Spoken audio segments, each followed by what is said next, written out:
couldn't hear myself in my headphones. Just making sure we were on. Welcome, ladies and gentlemen, to Motor City Uncut, episode 166, presented by the Major Sports Network Pick up Detroit. sticks. Hashtag lame, says the guy who said hashtag.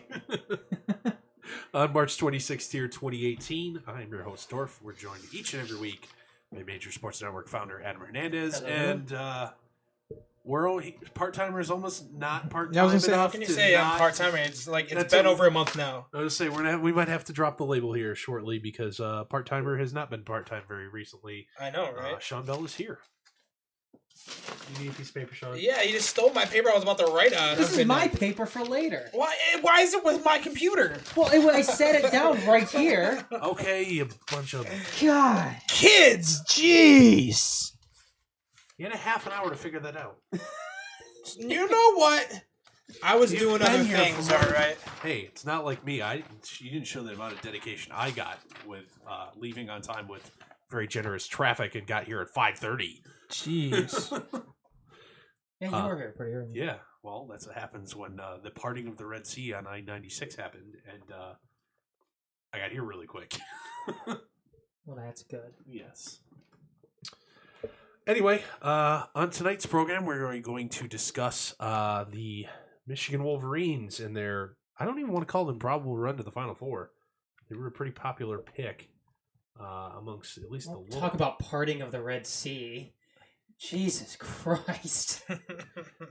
Lots of favorable matchups. They have not been, the underdog seed yet, have they? No. No. Not yet. They Which, will I still mean, not which is... be. Well, I mean, which isn't totally out of the ordinary. I mean, they were a 3 seed True. originally, and now they're the top. That means you should have been the underdog in the third round. True. If everything goes to plan. True. But However, I mean, it's not how it worked. I don't want to take anything away from them, but it No, was absolutely not. But their That's not what I'm region, trying to do. their region though was pretty The Red Sea parted. weak. It was pretty weak. I mean, it wasn't like what region was Michigan State in? Midwest. Yeah, The Midwest. I mean, the Midwest was a juggernaut to go through. And so you're saying the West was weak sauce. For the most part, I mean, they probably had the weakest number 1 out of the 4, even though Virginia did go down the opening round. But Xavier, even if Xavier did make it through, Xavier had some serious question marks. So bad. I don't understand.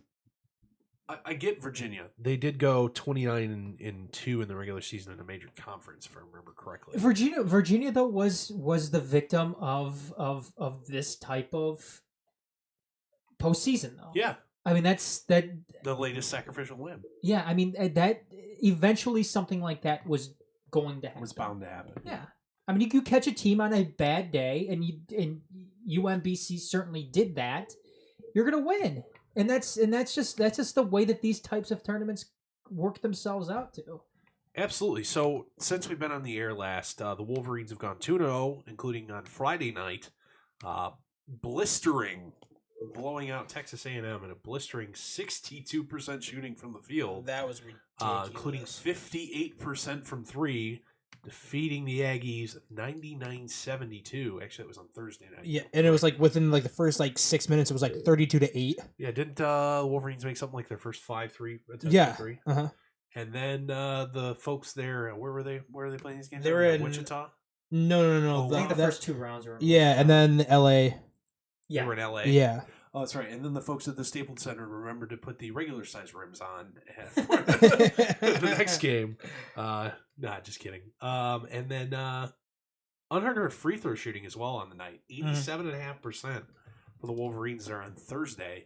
Not bad for the 300 and something ranked free throw shooting team Yeah, in the country. I was gonna say they were like their highest free throw shooter is Duncan Robinson, who shoots 80%, and then it drops down to 76, and then it drops down to 60. Wagner there's only 3 guys that shoot over 70% of the team. I know. Wagner's barely hanging on to 70. Mm-hmm.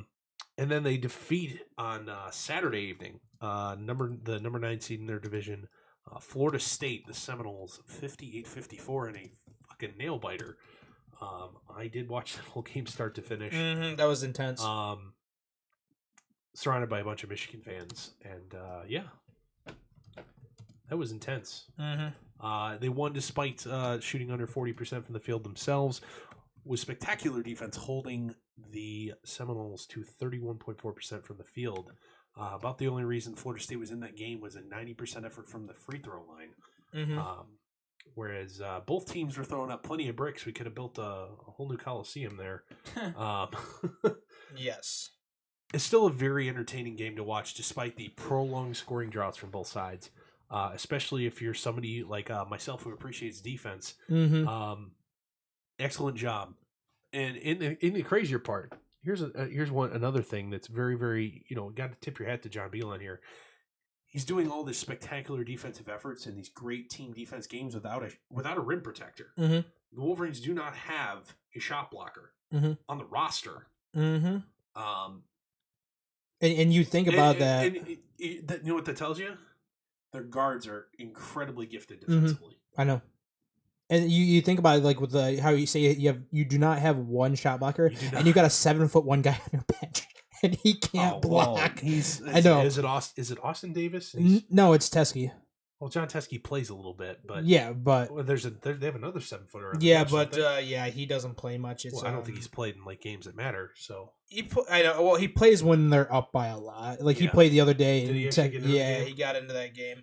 Bring it out. But in games that are close, Davis does not play. Right. Okay, so I mean, you have Teskey. Davis played 1 minute the other day. He got 2 points. Ooh. I know, right? Anyway, any thoughts? What are your thoughts on why Florida State did not foul Michigan with 11 seconds to go down 4? Any rational explanation that you guys can come up with? I don't know. I sure can't. All I know is the guy that was their player, I can't remember who it was, but he could have fouled Duncan Robinson, but he puts his hands up and looks at his bench. Did you notice that? And he looks at his bench and then just watches the time go, and then he walks away.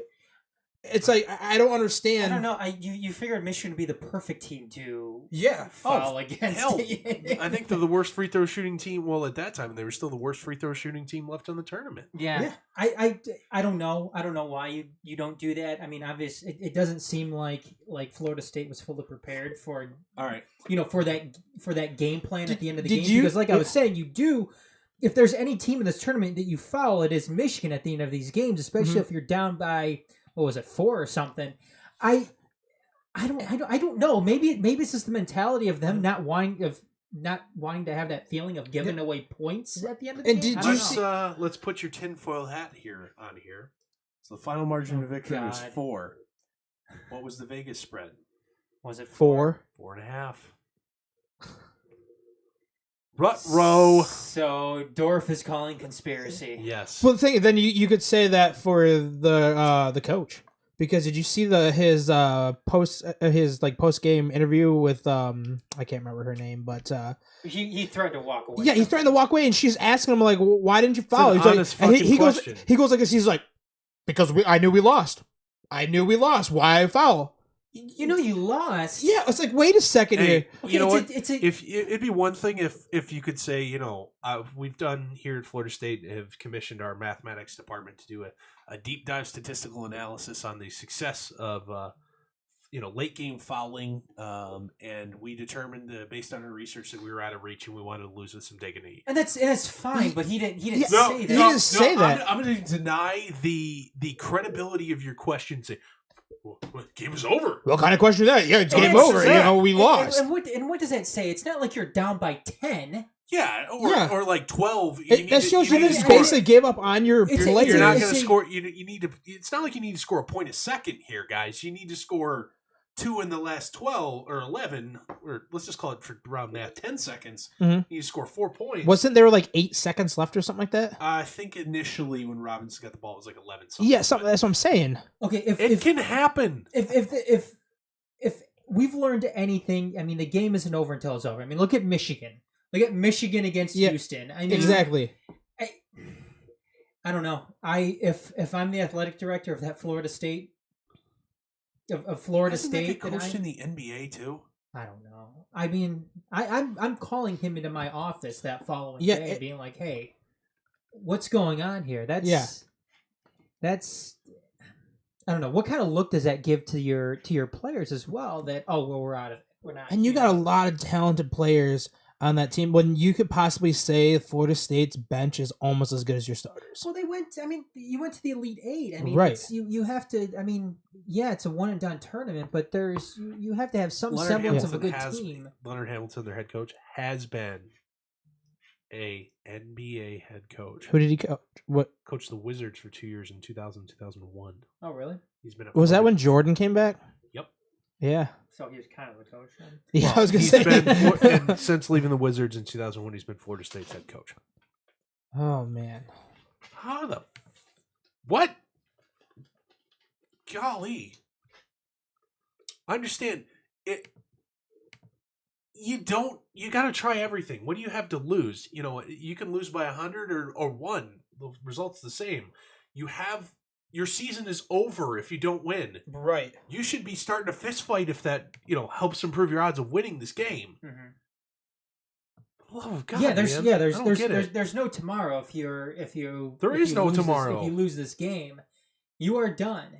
And I think the look that this gives the rest of your team and going forward, especially when you're dealing with college too, and with the incoming recruits, and Right. they're gonna go and look at the tape on this and be like, why would I want to go and play? It's a very easy negative recruiting point. Yeah, why would I want to go and play for a guy who's ready to throw in the towel? Yeah, when you have plenty of time to come back in this game. Exactly. Also, by the way, Houston hero Jordan Poole played only 2 minutes in that game. In the Florida State game, only 2 minutes. Yeah. I don't know. Sorry for that derailment there, but that's what happened.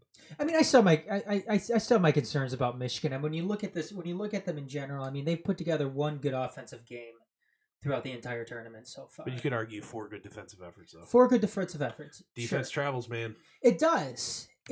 But when they're going up against a Loyola team, and I'm not saying that Michigan's going to lose to Loyola, but on a good night, Loyola can go. Is going to shoot 50% from the field, and again, if your offense can't go toe to toe with something like that, you may find yourself coming on the losing end at the end of the night there. Right. Michigan is currently, as of right now in Vegas, a 6.5 point favorite. Anywhere between, depending on where you get your numbers at, anywhere between a 5 and 6.5 point favorite. Well, I would expect them to be the favorite in this game. Because I mean they are the bigger conference team. They do have more talent to go around. They are deeper. I mean, it's weird saying this, but they are a bigger team than Loyola too. You could Surprisingly, you could throw Duncan Robinson. I mean, it's a total mismatch in there when you have Duncan Robinson and Mo Wagner. Even in the backcourt, too, at Charles Matthews, you're going to be having a mismatch in the backcourt going up against a very small Loyola team. And here's the other thing people forget about Loyola. They've only lost 5 games all year. They have this isn't some mid-major that snuck in with double-digit losses. Their last loss came January 31st. Yeah, they're on a roll. This is good ball they are in a roll. This is very obviously a good ball club. And then you've got the magic of Sister Jean behind you. By the way, they've started monetizing her name and likeness with her permission. Oh, really? The university has. They've started licensing. Yes, that I saw that. Yeah, might as well. They've beaten a lot of good teams. Like in the regular season, the only ranked team they beat was Florida. But coming into the tournament, they took out Miami, took out Tennessee, took out Nevada, and Kansas State. They had a harder road to the Final Four than Michigan did. Yeah, that's for sure. And I mean, Michigan. I don't know if Michigan's going to be the best team that they've played in the tournament. They very well could be. Yeah, I would say so. But I mean, they've shown that they're not somebody that you can look over them. Right. No, you can't sleep on them. You can't look past them. And if you do, you're gonna lose. And that's. And so, all right, let's play a little prediction time here. You guys have the Wolverines winning against Loyola on Friday. It's 6:09 tip on Friday. It's Saturday. Saturday, no? Yes, it is. Is it? I just switched Saturday, it over. yeah, Yes. Saturday. Okay. I had it wrong. I know, I switched it for you. Thanks, buddy. Yeah. 6:09 p.m. on Saturday. Shawn does a good job. From San Antonio. Thanks, producer Shawn. No problem, buddy.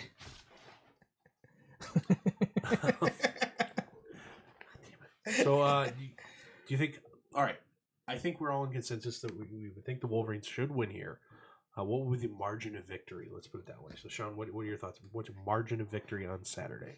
On Saturday, I'm still gonna go with my 9 points. That's what I'm saying. 9 points. I'm gonna win by 9 points, even though I still have Michigan in the championship game, but still losing. But I don't think anybody really here can honestly debate that the winner will come out of the right side of the bracket. Right. So, but it's gonna be a 9-point differential. So 9-point Michigan's victory gonna over win. Loyola. Yeah. What about you, Adam? 3. Very close game. I'm gonna go 4.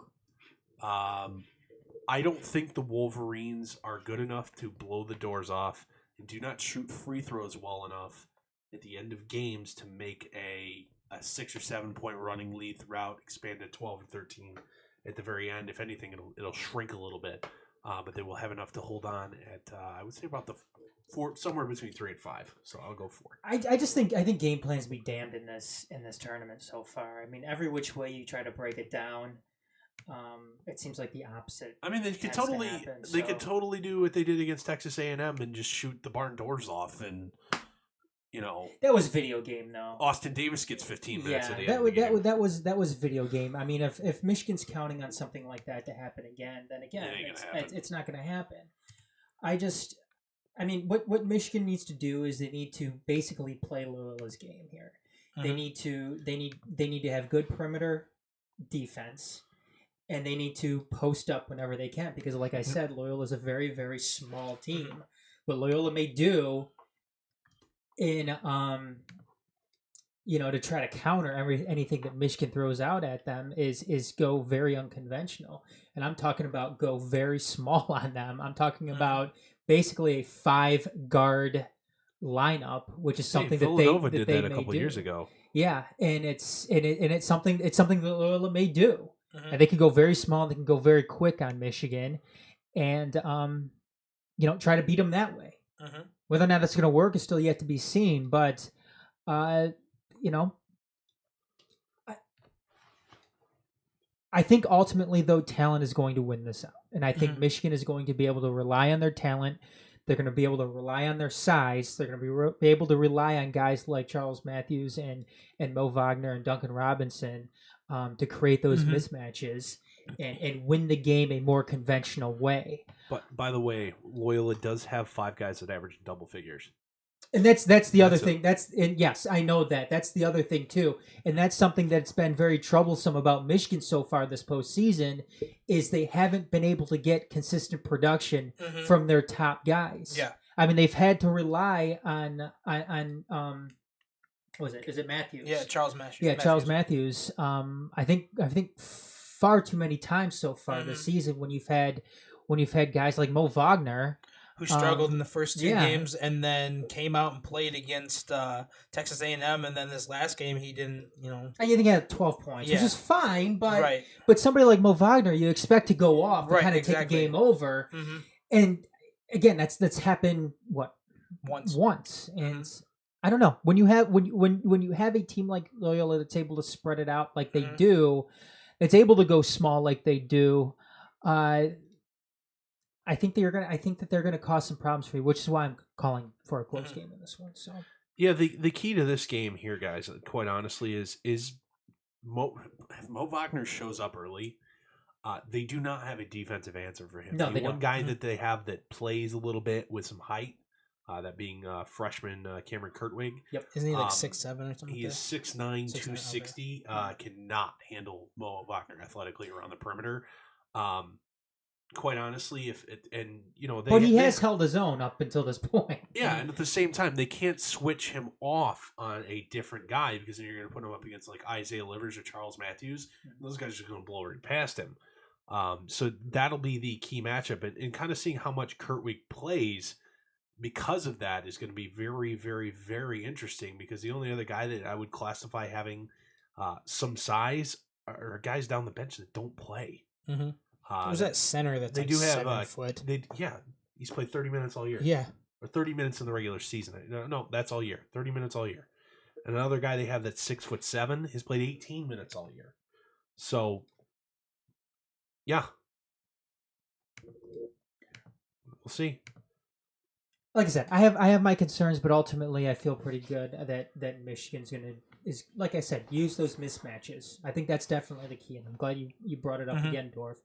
I think the key to this game is going to be the mismatches, and whether or not John Beeline can use those mismatches to his advantage, which I think he can do and will do. But it'll still be close. Loyola is such a wonderful, wonderful basketball school that they're low in attendance this year. Guess how much it was for a home game? They're low attendance? They're low attendance. They're low attendance? Lowest attended game. Are you saying, at home. Were you saying there's such a basketball school sarcastically? Yes. 150. It's going to be a little higher than that. I'm going to say 300. 450. 485, sorry. Low attendance center. Kick Shawn's ass if the price is right. You would. Their high attendance on the year is actually a roadie at Florida, which is just over. Oh yeah, it's Florida. That's why. Who cares, right? Anyway, anything else we want to say about football? Basketball, you mean? Whatever. Shooty hoops. You're moving too far ahead. Actually, we're not even talking football today. I mean, we have a cut room floor blurb. Dorf just wants football again. I know he does. It's draft month in a week. We are exactly 30 days away from the draft, bud. Actually, 31 days. Yay! Hey, it's Detroit Super Bowl, right? Detroit Super Bowl is draft day. Hey, I'm falling into Lions trap this offseason. I know, I am too. And That's why I'm getting nervous later. I really am. And I am excited. You ready for the April Super Bowl? I am excited. I'm not necessarily excited for the draft. I'm excited for the season. I know, and I hate it. Uh-oh. I hate it. Or is it as a product of that the other three major sports teams don't give you anything to cheer for? No, it's probably maybe a little bit of it. Perfect segue right there to our next segment. How bad your Detroit Tigers are going to be. Right now we're going to get into our season preview. We've kind of nibbled a little bit here and there on this topic over the last several weeks. However, opening day is Thursday. I don't know who's going to be excited to... this Thursday? Yeah. This Thursday. Do they open at home? Yes. Against the Pirates. I don't know who's going to be wanting to trot down to Copa on Thursday when it's 51 degrees and breezy to watch Jordan Zimmerman pitch batting practice, but I don't think I will be upset that I'm going to miss that game because of my work. I'll be watching it at work. Dorf can't. Probably can. I was going to say, you sit down all the time, don't you? Yeah, well, we have this wonderful, communist floor plan called the open concept, where I don't have a cube, and if I'm watching something, everybody gets to see me I'm watching. It's like communist? Yes, I did. Wow.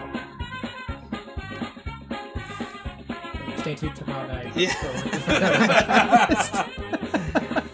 We'll plug that later. Open office concepts. They're impressive. I can keep on playing this for us. Yeah. This segment, right? I know. I turn it off just in case. Well, your Detroit Tigers, if you believe in or put any stock in any of the preseason projections, the high water mark out of all the metric projections for them is 68 wins. That's going to be such bad baseball. The one that I'm personally the biggest fan of is actually the Steamer projection. That's what we're going to use to kind of analyze and break things down here tonight. Predicts the Tigers will go 61-101. Ouch. With their offense contribute. So, for those who are unfamiliar with how kind of the basic concepts above wins above replacement, a 0 win above replacement baseball team is worth roughly, let's call it 48 wins, or a 29.4% winning percentage. And then each win above replacement, you kind of add 1 to that win total. Your Detroit Tigers should have 9.9 wins come from their offense and another 8.3 from their defense, or pitching rather, bringing them to a grand whopping total of 61.2. Rounded down is 61 wins and 101 losses. Does that sound about right? Too high, too low? Your thoughts, fellas? I think it's a little low. I truly believe the win total is low. Yes, the win total is low. I truly believe that they're gonna win at least 70 games. Nothing, but at least 70 games. And Shawn isn't fence sitting this time.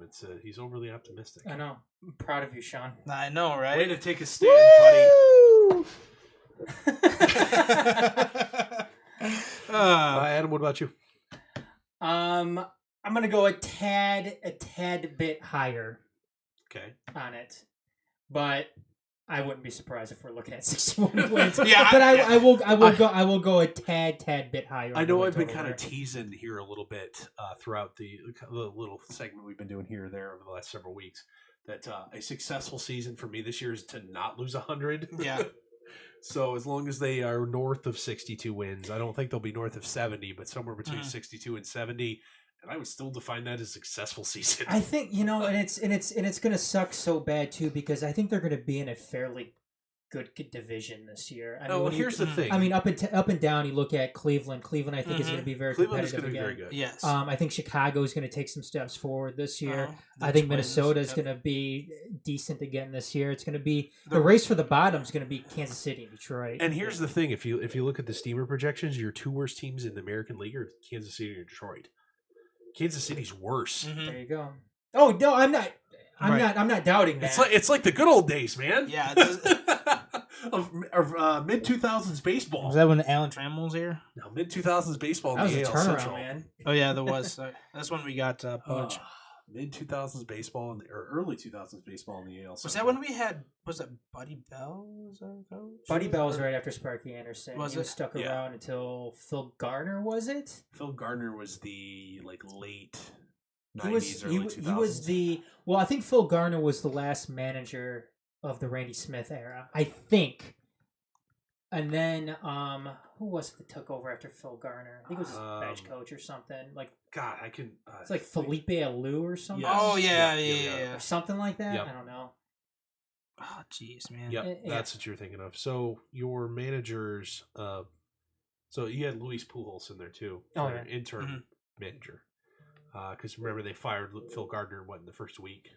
Yeah, because he went. First week of the 2002 season. I think they went without a win like the first 10 games or something like that. Jeez. Yeah, Larry Parrish was briefly held the job for about a year and a half. Buddy Bell was also for a little bit. Luis Pujols and then Trammell for 3 seasons. Jim Leland, the golden era baseball in this town from 06 to 13. Your boy Brad Ausmus for the last 4 seasons, excuse me. And Ron Gardenhire has not officially coached a game yet, but he's your guy now. Oh man, this is gonna hurt. Anyway, I think that projection's right about spot on. Fair enough. I mean, that's I think I think it probably is going to be too. I can see another win in there mixed in though. I mean, when I get where this kind of comes from is like the projected total, output of all these guys. There's some guys that I think are extremely undervalued here in what their production will end up being. Primarily your like I would call it your 3 best offensive potential players. I think they could do a lot better, but I still think their pitching staff is actually going to be worse. So I think it'll all come out in the wash, and there's still about a 65-win ball club in my mind. So getting into that here, we're going to go around the table here. We've each picked a guy whose steamer projections we think are too high. They are overvalued or potentially overvalued over their production, what they will contribute to the bottom line this year. We're going to start with Shawn. Who is the guy in your mind that is overvalued by the steamer projections and will not meet expectations this season?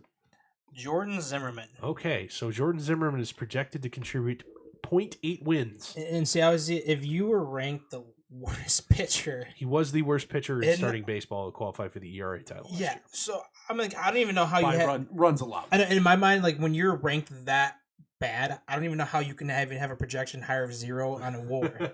That's what I don't understand. Because they at least I know I understand that, but I'm just saying being sarcastically. They're at least expecting him to pitch 170 innings this year. You know what? I hope they prove me wrong, and they'd be nice, but I don't see that happening. He's also projected to give up like a terribly pathetic 32 home runs. Yes. It's just Adam. What about you? Mike Fiers. Okay. He's almost at a game here. He's also at 0.8. Yes. not so much for what Shawn said when it comes to Zimmerman, but he hasn't had a good Fires spring. is the same pitcher, man. Yeah, he is. But obviously he didn't have the shit season totally that Zimmerman had last year. Mm-hmm. It's pretty close. Not to that extent, Dorf, but he's had. I implore you to look at those numbers again. He's had a shit spring though. So when you have a shit spring, when you're the same exact type of pitcher that Jordan Zimmerman is from last year, maybe not quite as bad, but pretty bad. I think when you're looking at a guy close to a 1 in your WAR, I think that's too high. He's going to do worse. Yeah, Okay. I think he's going to do a lot worse. Well, I'm going to not pick on pitchers here because I'm not an asshole. And I'm going to say Jose Iglesias will not live up to his 1.7 wins projection. That being because, A, I believe he will be traded before he can get up in the 1.5 or north area. And B, I really, really think they're overvaluing his offensive contribution. Mm-hmm. Even though it is still technically worth about 9.2 runs, according to their 9.2 runs less than average at the position. I do not think his glove work, which is actually not all that highly projected based on the elite defensive shortstops in the game, is not worth that many runs saved. I do not think he will amount to putting... I think he'll put together, if he plays about 140 games, it'll probably be just about a 1.25. Mm-hmm. Do not think he's worth about 1.7 wins, which would actually, you know what the definition of a average starter is? 2 per 600 at bats, plate appearances. Sorry, I think he'll fail to live up to that mark, if just barely. All right, next thing we're gonna go through here. Whose projections are too low in your mind? Guys that are undervalued, whether it's because they're gonna play a little bit more. Or that you just think that they're going to be better than what they've been projected to be. So, Shawn, get off your phone. No. He's taking pictures. Yeah, I'm trying to take pictures. So what? Trying to take pictures, man. You weren't complaining last Shawn, time you were over at my house. Shawn, I've never been to your house. That's not what you say I know. Anyways, I implore you to look at my cell phone metadata, which apparently Facebook has. That's stalkering. No, you didn't see any of that? No. Okay, well, you'll never want to leave your house again or turn on anything electronic. All right, cool. Or do a podcast with us. Facebook knew who this guy was texting, what he was texting. If you've ever synced Messenger with your phone to receive text messages, it has all your stuff too. I've never done that before. Well, you're a lucky man. Don't do that. It's still white. All right, anyway. Zucks knows exactly what you're doing at all times. The bird. My guy who I think my projections are too low. I really do think they have Miguel Cabrera's projections too low. Okay, he's projected to be worth 2.2 wins. And I'm like, obviously, I know like he didn't have a great season last year because he was battling injuries and stuff like that. But if most fans have seen what he's changed the record. Look at the guy. He has had a very, very nice spring. Right, exactly. I mean, he looks thinner. He looks healthier. Always looks thin in spring training. But I'm just saying, like, I truly believe that I really believe that should be at least a 3 WAR. Okay. Yeah. Miguel Cabrera of old, remember, guys, was worth about 6. Mm-hmm. So, 2.2 is low, but I think that's about all he was worth last year, despite being terrible. I do not consent to my picture. No, okay. I was waiting for you to do that. I didn't even know my flash was on. Miguel Cabrera, should be a little bit better than that. So, Adam, who's your guy? I changed this like 3 times. Noticed since we started. You can say all 3. At first, I was going to go with Nick Castellanos, but I think we're going to see. I think he's going to have some trouble keeping that higher because he is going to be playing in the outfield more this year. Then I switched it to Jacoby Jones, which I took that off because yes, he has having a good spring, a better spring, but I don't spring last year too. Yeah, but I don't think he's going to have a consistent presence. You don't think he'll play enough to beat his numbers? Exactly. I'm going to go, and I've said this many, many times before, and it seems like people have continued to do it. They've continued to sleep on Daniel Norris. And Daniel Norris is going to be a very, very good pitcher on this team. And I think this year is when we really start to see it. And I think he can eclipse that 1.0 WAR that we have here. I'm not saying he's going to blow that number away, but hey, just to be average, it's per 150 innings. he should have an WAR of 2. Yeah. So all I'm saying is that he's not gonna blow it away, but we are gonna see a much improved Daniel Norris. I don't even think he's gonna start the season up with. Or was he starting the season? Fires is going to start on the DL. Yeah. Mm-hmm. Okay. So again, although it's going to be kind of weird. They said he's going to be in Detroit for opening day festivities. However, he'll go immediately be optioned out to Lakeland to make a start, and then he'll be back up for like the second trip to the. And again, because they don't need it. They don't need him that opening week. No, and that's fine with me if he's up and down the first month or so. When they don't have enough games to need him. Exactly. He has options.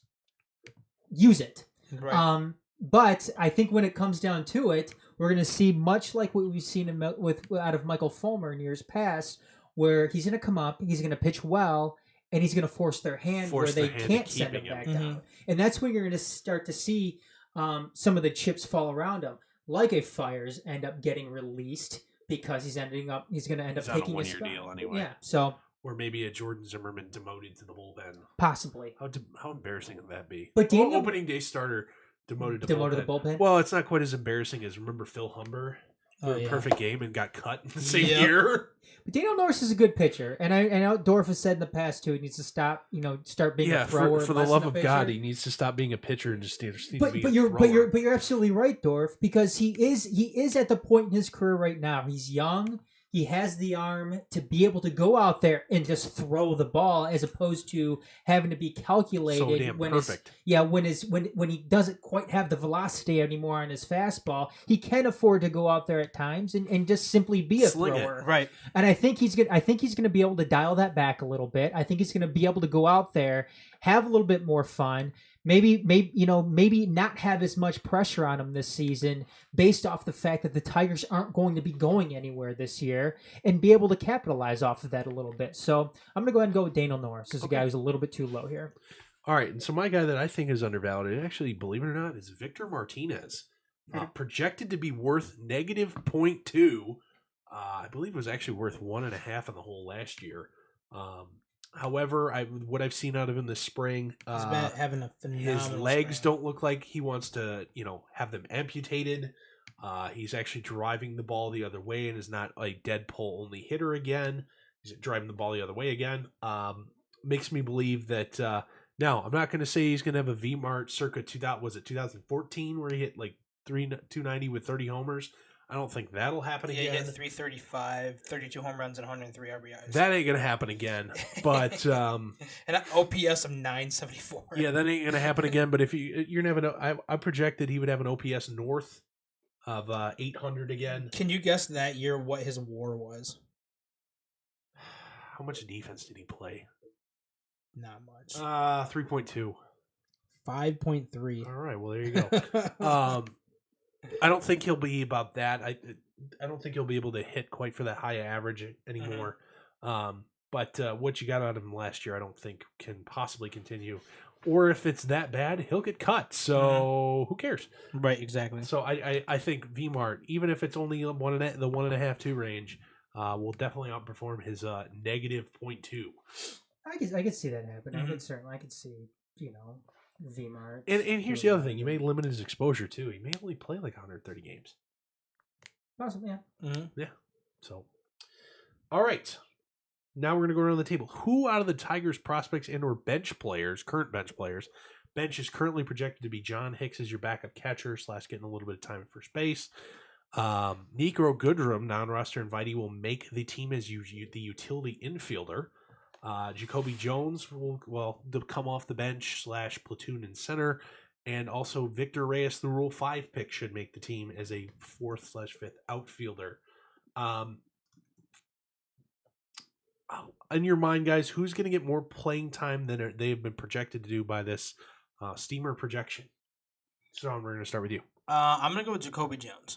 They only have him projected for 53 games. And I really think he's going to get 75-plus games. Okay. How many at-bats? He's projected for 53 games, about 209. I believe around 350 bats. 350 ABs. Okay, so he's going to roughly get half the PT. Yes. That's pretty much exactly half the PT. Okay. Just because he's going to outperform guys or what? I truly believe that, how young he still is, and way, like, obviously we saw last year in spring training, you know, how good he did last year, but he was young, learning a lot of stuff, you know, up and down all last year. And then this spring, he's having another great, you know, spring training. And I truly believe maybe it clicked in to, you know, maybe set him off to be, you know, the everyday starter. So, Adam, what about you? No, I have Jacoby Jones in there, but I'm going to go with Mike Gerber. Okay. What do we have here? 13 games. Yeah, he's not projected to play much. I think that I think they're gonna. I think he's gonna kind of force their hand in the in the minors because of his extra base potential. Okay. And they're gonna have to capitalize on that. So they're gonna have to bring him up. Gerber can play kind of all three outfield spots. You can. I don't think he has quite has the wheels to play full time in center, but you can play him there. Who's gonna falter to allow them to bring him up? It's probably gonna be like a Mickey Matuk or something. You like think that. so? Yeah. Last year was a flash in the pan. Yeah, yes. Matuk did not have a good spring. He did not. Did not, but he didn't have a good spring last year either. Did not have a good April, May as well. But then, you know, June, July, August, September, he was pretty much on fire the entire time. My projection is going to be, guys, going to get more playing time than he's projected. Is DeWall Lugo. He's not going to break camp with the team. Projected to only play 29 games. I think that number will be a lot higher because I am projecting a Jose Iglesias trade, and Lugo will likely be the one called to the major leagues to play the majority of second base after Dixon Machado is shifted over to shortstop post-trade. So that is my thoughts. And another guy, honorable mention here, Nico Goodrum, guy's going to make the team as a utility infield player. Legitimately can play eight defensive positions. I mean, I suppose you could throw him at catcher. Probably will be the emergency catcher, but I think that you might have something here. Goodrum was an early round pick, is a very athletic player, just never could really all put it together with the bat, and looks like he's made some changes this offseason. And look out, man. They might have found something here. Or he could be Donnie Kelly. Don Kelly still had very great value as that, 25th man on a roster? Mm-hmm. I mean, you still could have that. I mean, or you could have a bum. Mike Hessman. No. Mike Hessman was phenomenal in the minor leagues. Let's come to another one. Jeff Larish. There you go. Wow. Yeah. Jeff Larish. Remember him? Crap. Yep. Third base poodle curl. Yep. Played first. Oh, did he play first? I thought he was a third. He played third base a little bit when he first started, and then he moved to first base. Yeah, he's a first baseman. He's one of those pretty good college players who turned into a 4A pretty quick. Jeff. Can those guys give Dombrowski boners? Really good college players. He's not a power throwing right-hander. I know. College right-hander. That's the kind of guys that gave Dave Dombrowski made him pitch a tent. Ryan Perry. Jonathan Crawford. Yeah. I mean, the high school power righties that he drafted all kind of paid off pretty well for him. Justin Verlander. Yeah. Mm-hmm. I mean, Jake Thompson was another power guy that turned into a pretty good player. Anyway. Anybody on this roster, you guys? I know I've predicted Jose Iglesias' trade a couple times. Anybody else that will be dealt this season? Victor Martinez. Okay. Kind of very, very limited market. DH only, which limits him to 14 other teams. Only about 6 of them. Final year of his contract, though, right? Correct. Mm-hmm. So, especially if they're willing to throw in some money to go with him. I think you'll probably find a deal. It may be post waiver deadline deal, though. Mm-hmm. But yeah, I can see that. And it's beneficial, too. If he's able to have a good season, do it. Somebody's going to take if him. he has enough value that someone's interested in trading him, that means he's doing pretty well. Yep. Mm-hmm. So, Shawn, anybody you got pegged? Besides those two, like, I really can't think of anybody else really that would be traded. I'm like, I really don't think, the rumors with Michael Fulmer being traded, I don't think that's going to happen at all. I think that's just nonsense. I still hope it doesn't happen. Yeah, I don't think it will. Here's the deal, guys. You trade him, your rebuild gets a year and a half shorter.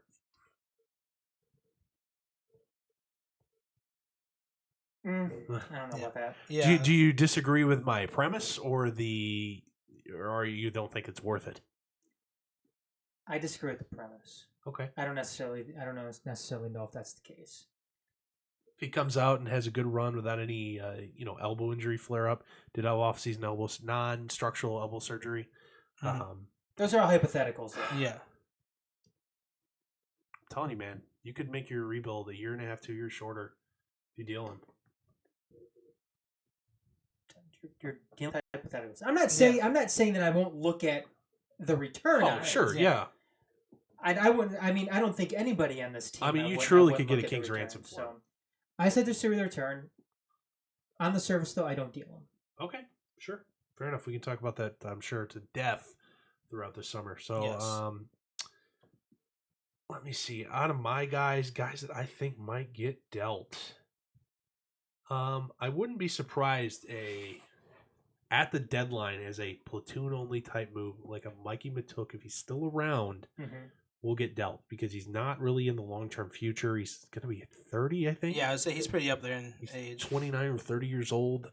Does mash left handed pitching as a relatively cheap platoon addition for a playoff run. That guy has an immense tradable value. Not that you'll get a lot for him, but you'll have plenty of takers. That would be another guy. And another one, I'm surprised enough I said this, Shane Green. Likely will not go to be somebody else's closer. Call the Angels. They need a closer. But Shane Green, I think, will be on the move as well. For sure. So no hope, even if Cabrera has a good season, they're going to be able to deal. Hell no. Mikey Matuk will be only 29. Okay. Well, still. Right. You've got younger outfielders that he's blocking that are arguably more talented. There you go. There we go. Problem solved. Yeah. So Shane Green, I wouldn't be surprised if he's in Delta Ball. So, anything else, guys? Tigers. No. Anything more depressing than talking Tigers? You didn't do our team MVP. Oh yeah, forgot about that. Who's gonna be team MVP, guys? Shawn. I'm going with Miguel Cabrera. Because you can hate. I don't care what you say. Back to his fence-sitting ways. No. I'm saying he's going to have that leadership role. He's holding this team together. I really do. Miguel Cabrera. We talking about the same Miguel Cabrera. Yes. Miguel Cabrera is not a leader. He's got to learn their names first. That's true. I love that. I do love that. He's like, I saw that article how he says that he doesn't remember names because he's a jerk off. Can't be bothered to learn the 40 guys. Well, now it's down to 30 or so. Can't be bothered to learn like 50 guys' names in camp. Hell, you can cheat, Miguel. Their last names are on their jerseys. According to guys like Ian Kinsler and some of the guys who have left, his favorite word is bro. He'll refer to everybody as bro, and that's usually a good indication. It seems like that he doesn't know your name. Yeah. Hi. I throw the ball to you 4 or 5 times a game. My name's Ian. I've been here a couple of years. Kinsler said that he better know his name because he shared a locker next to him. Or his locker was next to his throughout the majority of the time that he was in Detroit. So I would, you know what I'd really pay to write like a tell-all baseball book after they're out? Ian Kinsler. That's true. Yeah. That'd be funny. Listen to this shit. That's that working title.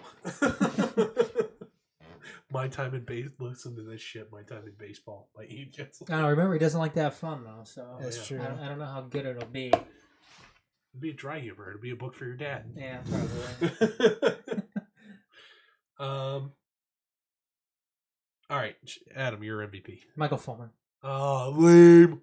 No, I'm kidding. Yours is gonna be lame too. Okay, who's yours, Dorf? Nick Castellanos. Oh, okay. So we go with the 3 guys that lame, and lamer. Yeah.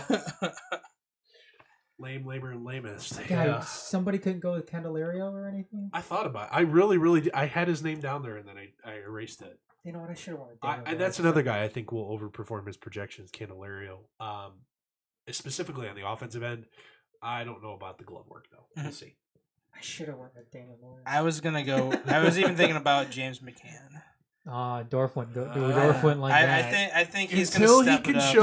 show Dorf is back on the hate James McCann bandwagon again. He is what he is, okay? Until he can show he can hit right-handed fucking pitching at league average. I'm not asking for great. I'm just asking for league average. James McCann will not be good to great in my eyes. Why do you hate James McCann so much? I don't. He is what he is. He's very nice against left-handed pitching. Too bad he'll never see a lefty out of the pen or left-handed starters because this whole lineup is right-handed. So that very much limits his value. Now, So you're saying the hit league average? What were you saying? yes, I want him to hit 240 and actually draw some walks. Did you know he batted 253 last year? What's his numbers against right-handed Okay, pitching? that's what I'm gonna look at right now. But I'm just saying. I just want to make sure. That you knew that. I would love to see his K percentage against right-handed I'm gonna pitching. look at that right now. It's probably not gonna be good. Yeah, exactly. I go, yeah. Sean's over here just Ooh, trying to do getting gotcha. getting out his insurance here on that. Yeah, I just wanted to. All right. So what is it? I'm going down to. Anybody knows how to use Baseball Reference at all? Should be there already. Look, man, you need to shut the fuck up. You need to fucking back off. come on, Sean. I'm looking it up right now. It's not. You need to get a Jeopardy sound right. I know you do. Do. I'm on the splits part. It's in the first box. No, it's not actually. Okay, I was just looking at box. I was just looking at it. It's in the second box. The Just second do box. Control F RHH and you'll find it. Control F RHP. R. Or where's that? Whatever. Fuck it. I'm done. Just go. God damn it! You're gonna make me do this. Yes. Right here. I just saw it right here. Now he's gonna lie. Against right hand is 234. Bingo. What's his OPS against righties? Is it sub 700? Just OPS, just a little bit, 650. Just a little bit. It's 50 point. It's like 70 points below league average. Just a smidge above. But he crushes lefties. Sub 300 OBP against right. Oh gosh, I tried. What's his OPS plus against right-handed pitching? OPS plus. He is 26% below league average.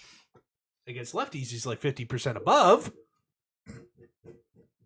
But until he can make that number move closer to league average, he is what he is. Anything else, guys, on Tigers? No. Okay. Last but not least, the cut room floor. The Red Wings need to keep losing to improve their draft stock. Currently, I believe they're up 1-0. Gustav Nyquist scored. Well, Canadians suck too. So. Well, yeah, they need to lose to keep pace with the Canadians. 1-0 in the game.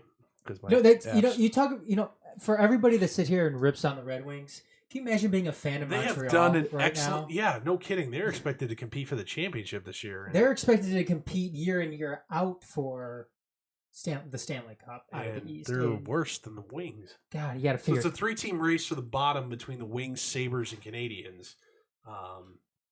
Coyotes are pretty close too, aren't they? I believe so. Well, anyway, let's call it a 3 or 4-team race for the bottom. The Wings need to keep losing, including to Montreal, who's also probably trying to lose. I'm sorry, that's just amazing. I can't believe Montreal is still at this point right now. Whatever. Reggie Jackson returned this week after missing 37 games. Too little, too late. Pistons are not mathematically eliminated yet, but essentially are eliminated from the playoffs. Some interesting stuff kind of floating around about the Pistons there with Arm Tellem and Chauncey Billups potentially. Chauncey doesn't want to come to Detroit for a job that isn't open. Well, that's a very polite answer. I'm going to give him that. No, it is polite. It's a very polite, professional answer. It's also it's very professional in the sense that, hey, I'm not going to be saying anything until shit is set in stone. Until somebody's unemployed. Because that's the way the NBA. But that doesn't necessarily mean that the Van Gundy is gone. Right now, the speculation sounds more so that Van Gundy's going to be giving up control, and he's going to lose the GM job and keep the coaching gig. And you're going to have Tellem and Chauncey Billups go in there in the front office. Tellem would probably be like the president, handling the financial and the cap crap, and Chauncey's the VP of player. Yeah, and a lot of people are basing that off of Goris's comments, talking about how Van Gundy's a team player and he was going to do what's best for the team. I think the team player thing may have been a giveaway to some people out there. Take some of his responsibilities, but keep him around. Yes. Which you know what? Okay, cool. Whatever. And here's the thing: it's not like you're going to win anything next year anyway. If it doesn't go well, if it doesn't go better, you can still shit can him. But remember what we talked about a couple of weeks ago when it came to Reggie Jackson and the Pistons and that gap here between Reggie playing and Reggie not playing, and playoffs the and record no playoffs. versus with and without him. Yes. Here's another thing: would it be a interesting proposition whether to bring in Chauncey Billups as some sort of coach to help develop a guy like Reggie Jackson? You know what? A lot of people around the league sounds like they're saying that Chauncey Billups is never a guy that's going to be a coach. He probably doesn't want to coach. He said they say wants to be in the front office. They say that he's too smart, too put together to be a coach. He looks more the part of a front office guy rather than a coach. Okay, but I see what you're saying. I mean, there's nothing to say if you're a VP of player personnel that you can't mentor. And they tried to do that. Guard. And they tried to do that in some sense when Joe D brought him back at the end of his playing career. Yeah. I mean, I'm not going to hold that against him or anything like that, or use that on his, as a resume type of thing. But I'm just saying it's out there. It's an interesting proposition that they have out there regarding that, and I think that I wouldn't be surprised if something like that were to happen. True. All right. And last but not least, the Lions have signed defensive tackle Sylvester Williams, a former first-round pick. He was cut 1 year into a 3-year deal with the Titans this past season. Still an player. Plenty of talent, plenty of gas left in the tank, but it did not live up to expectations in Tennessee. Former Patriots linebacker Jonathan Feeney was on 3 teams last year, but ended up, I believe, actually starting in the Super Bowl.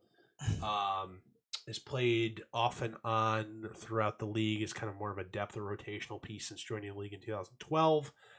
Whatever. And distant cousin too of Dwight Feeney. Mm-hmm. Is it really? Yeah. Okay.